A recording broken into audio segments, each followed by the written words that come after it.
Salve, salve! Seja muito bem-vindo ao nosso canal Latitude 10. Eu me chamo Luciano, sou professor de Geografia. Hoje vamos falar sobre fatores climáticos, nossa aula sobre clima aqui no canal. Mas você ainda não sabe qual a diferença entre tempo e clima? Para você entender melhor essa aula, vou deixar o card aqui para você entender a diferença entre tempo e clima, para se aprimorar melhor aí das ferramentas e entender um pouco sobre os fatores climáticos, que é o tema da nossa aula de hoje. Professor, o que é fator climático? Fatores climáticos são características que determinam o clima.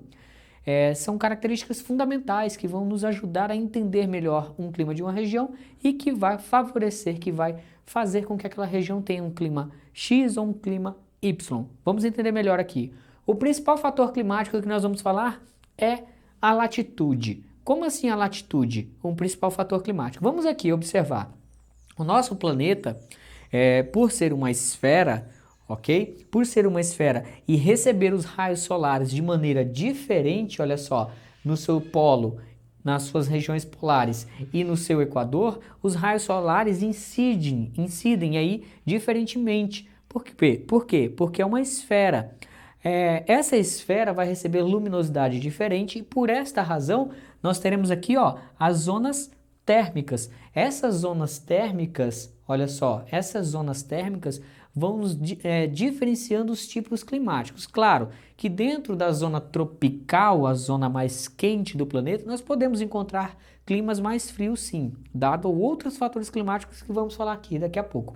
Já nas zonas temperadas, tanto do norte quanto do sul, nós vamos encontrar ali climas mais amenos, com verões, invernos, primavera, outono, bem diferenciados uns dos outros, diferente do que ocorre na região mais tropicalizada do globo terrestre. E as regiões polares, as regiões que recebem menos luminosidade ao longo do ano, serão as regiões mais frias, por isso nós temos gelos, tanto na Antártida quanto no Polo Norte, na porção do nosso Ártico, ok? Então, a latitude é um fator fundamental. A latitude é uma medida em graus, tá? Uma medida angular de qualquer ponto da superfície terrestre até a linha do Equador. Então, quando eu digo latitude 10, eu estou dizendo que a cidade de Paraná, aqui em Rondônia, está a 10 graus de latitude, 10 graus sul de latitude, à linha do Equador. Então, é uma medida angular, ok? Vamos para outro fator climático importantíssimo, a altitude. Aqui que eu havia falado para vocês, olha só. Mesmo que eu esteja numa zona tropical, é comum que ocorram climas diferentes, climas mais ou menos numa região tropical. Por que isso acontece? Vários fatores, um deles é a altitude. Olha só, quanto mais você sobe em relação ao nível do mar, tá? Em relação ao nível do mar, menor a pressão atmosférica, ou seja, menor quantidade de moléculas de gases, de vapor d'água, de elementos da atmosfera, menor pressão, menor temperatura, tá bom? Por quê? Porque tem menos moléculas ali se agitando com a radiação solar e por essa razão a temperatura fica ligeiramente mais baixa. Vou trazer aqui o exemplo para vocês, olha só, a cidade de São Paulo, tá? A cidade de Santos, a cidade de São Paulo, tá? E Campos do Jordão. Presta atenção que são cidades próximas umas das outras, mas com uma diferença de altitude significativa.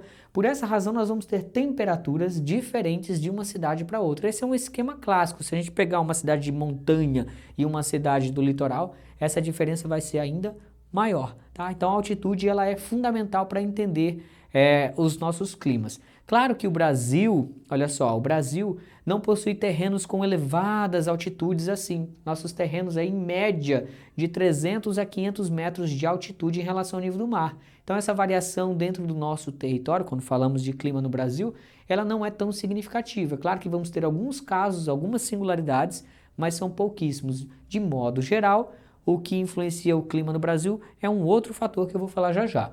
Continentalidade e maritimidade. Esses dois aqui eu vou falar junto, olha só por quê. Continentalidade, o que é esse efeito da continentalidade?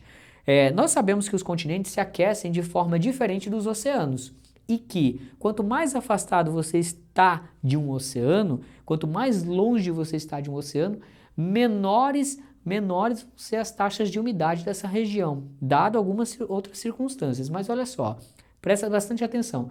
Continentalidade. O efeito da continentalidade é aquele efeito que a gente vai ver lá em Moscou, na Europa, na Rússia, né, na porção europeia da Rússia, em Moscou, quando as temperaturas no inverno são muito baixas, menos 10 graus ali em média, e as temperaturas no verão são muito altas, chegando a 30, 40 graus.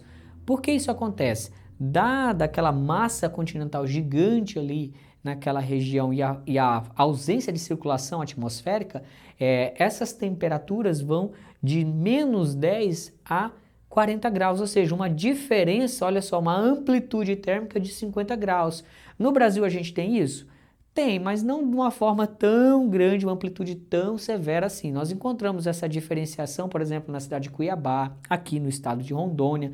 As porções do centro-oeste brasileiro apresentam essas características. No período de estiagem do clima tropical e do clima equatorial, as temperaturas sobem muito.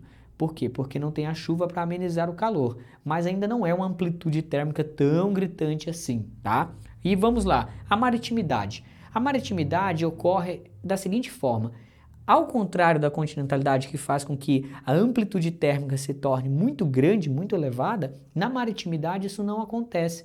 A maritimidade é um fenômeno é um fator climático que vai fazer com que as temperaturas em determinadas regiões próximos ao mar, a uma massa de água muito grande, um mar, um grande lago, algo assim, tenha as temperaturas equilibradas, ou seja, a diferença entre a máxima e a mínima não é tão grande, então há um equilíbrio maior. Por quê? Ao aquecer durante o dia, a terra, o solo, o asfalto, as casas, os prédios, eles se aquecem muito rápido. Porém, a água não tem essa mesma característica. Dos mares, dos oceanos, aquecem devagar e resfriam também devagar. Então, quando o continente perde à noite, ao anoitecer, perde a radiação solar, ele também perde o calor rapidamente. Em contrapartida, o mar, o oceano, transfere essa energia, equilibrando essa temperatura ao anoitecer, tornando as noites mais amenas, as noites com a temperatura mais equilibrada e os dias também soprando uma brisa mais fria durante o dia e uma brisa mais quente durante a noite, porque a água demora mais tempo para se aquecer e também mais tempo para se resfriar. Então, um equilíbrio térmico, tá?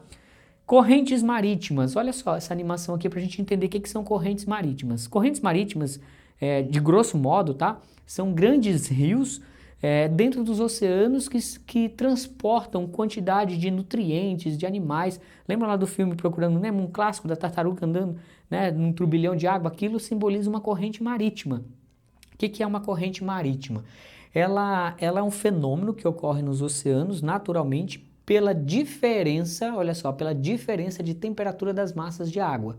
As correntes quentes se formam no Equador e as correntes frias se formam nos polos. E com isso teremos uma troca de energia.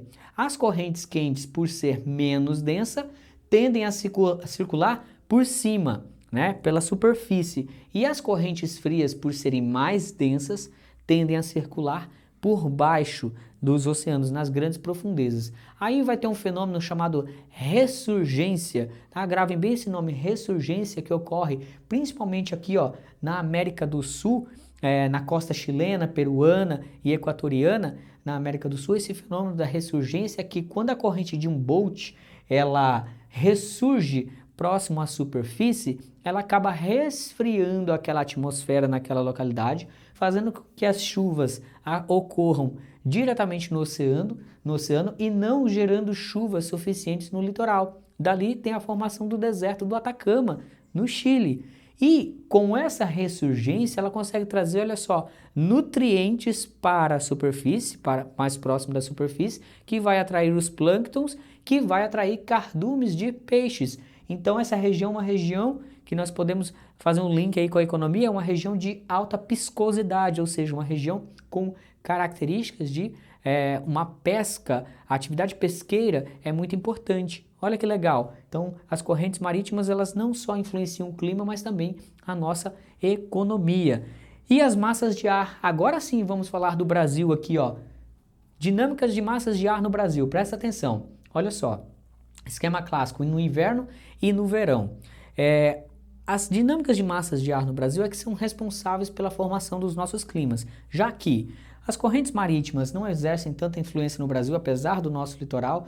Por quê? Porque as chuvas que essas correntes marítimas, por exemplo, a corrente quente do Brasil gera no nosso litoral, fica restrita ao litoral, por exemplo, ali de São Paulo, do Rio de Janeiro, porque a Serra do Mar acaba barrando essa chuva para o interior com a massa de ar em conjunto com a massa de ar tropical. O efeito da continentalidade nós não sentimos tanto no Brasil devido à nossa floresta equatorial, a floresta amazônica. Maritimidade, nós vamos encontrar ali no litoral, nas regiões litorâneas, ok. A altitude, como já falamos, o Brasil não tem elevadas altitudes, então esse fator climático não é de grande importância. Agora, as massas de ar, essas sim, são fundamentais para a gente entender o clima no Brasil. Por quê? O Brasil é regido por várias massas de ar. As massas de ar, elas podem ser formadas na região equatorial, damos o nome dessas massas de massas equatoriais, e elas são geralmente quentes e, claro, úmidas. Regiões equatoriais são as regiões mais úmidas do planeta.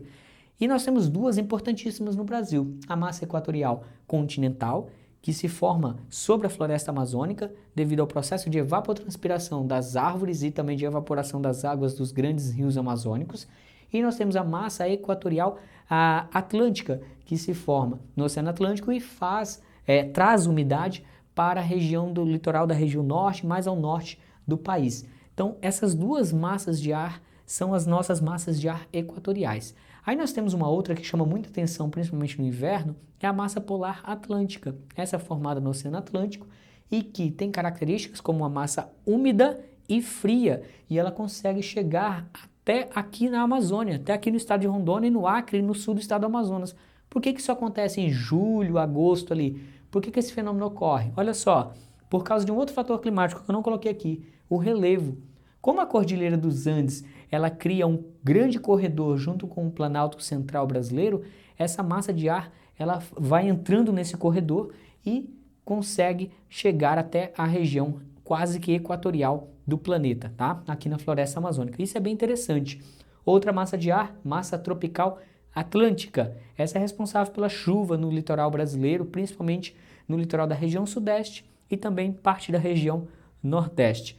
E a massa tropical, tá, continental, que se forma ali na planície do Chaco, no Paraguai, juntamente com o Brasil. Essa massa é uma massa continental e seca. Diferente da massa equatorial continental, que é úmida, essa massa não, ela é uma massa seca, porque a massa de ar, ela se forma e ela carrega consigo as características dos lugares de onde ela se formou. Se a massa se formou numa floresta equatorial é úmida, né? Então essa massa vai ser úmida. Se ela se formou sobre o oceano tem água, então é úmido. Tudo que se forma no oceano, logo, é úmido, então essa massa é úmida. Se ela se forma entre os trópicos de Capricórnio e o trópico de Câncer no hemisfério norte, ou aqui no caso do Brasil entre a linha do Equador e o trópico de Capricórnio, ela é quente, massas quentes, massas tropicais, tá? Entre os trópicos. Se ela se forma abaixo dos trópicos, elas tendem a ser massas frias, ou no caso da massa tropical aqui, que se forma bem próximo do trópico, ela é uma massa quente e seca. Ela que garante ali uma escassez hídrica para a região sul e parte da região sudeste e centro-oeste em determinada época do ano. Olha só, pessoal, fatores climáticos, eu só quis fazer um apanhado aqui de discussões. Nós temos também o albedo, que é muito importante, que é a capacidade de um corpo tem de reter a luminosidade solar. Por exemplo, quando trocamos aqui na região amazônica a floresta por cidade, como é o caso onde vivemos aqui, uma cidade, nós temos asfalto, nós temos prédios, nós temos telhados, nós temos calçadas, edificações como um todo. Quando se tinha floresta, as folhas das árvores absorviam energia solar e pelo processo de evapotranspiração jogava umidade para a atmosfera e diminuía a sensação térmica. Como não temos mais isso, a luz solar atinge diretamente o solo, o asfalto, a calçada, e por causa da diferenciação de cores, vamos dizer assim, né, de uma forma bem grossa, de cores, nós temos diferentes absorção de luz e, claro, isso vai ser absorvido na forma de calor. A vegetação também é um fator climático. Quanto mais densa vegetacionalmente falando uma área maior capacidade de reter a luminosidade solar e, consequentemente, transformar isso em umidade para a atmosfera, trazendo mais chuvas, tá? E o relevo, como eu falei aqui, ó, da Cordilheira dos Andes, olha só, a Cordilheira dos Andes, ela serve como um corredor, ela não deixa a umidade do Oceano Pacífico adentrar para a região mais interiorana da América do Sul, assim como ela serve de corredor para a massa polar chegar até a região amazônica e a umidade da Amazônia se chocar com a Cordilheira dos Andes e chegar até as regiões sudeste e centro-oeste do Brasil, ali no centro-sul do Brasil como um todo, levando chuva para aquela região. Olha que interessante. Dá para se discutir muita coisa sobre fatores climáticos, mas eu quis trazer para vocês esse resumão para vocês entenderem de forma geral como que funciona. Ok? Muito obrigado por terem acompanhado até aqui. Não esquece de deixar um like e de se inscrever aí no nosso canal. Até mais!